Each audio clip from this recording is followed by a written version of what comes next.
Disassembly tips. Ensure that you take the following precautions when disassembling a unit.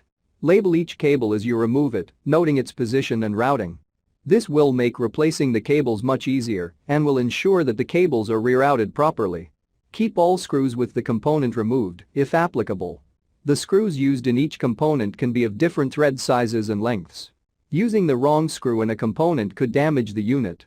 If the unit contains light-sensitive components such as motherboard, memory module, CPU, hard disk drive, graphic card, store the component in its original ESD packaging to avoid damage.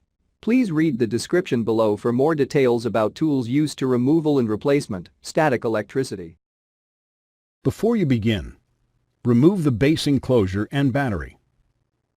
Removal. Disconnect the speaker cable from its connector on the system board. Remove the speaker cable from the routing channel on the top cover and the touchpad button board bracket.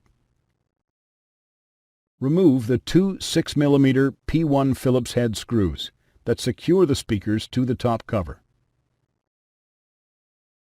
Lift the speakers off of the alignment pins on the top cover and remove.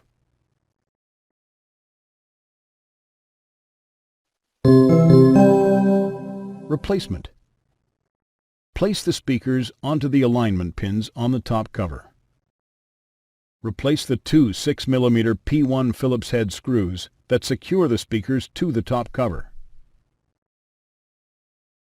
Route the speaker cable through the routing channel on the top cover and the touchpad button board bracket.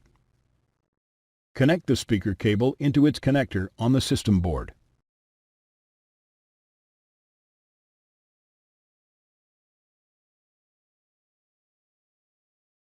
Thanks for watching.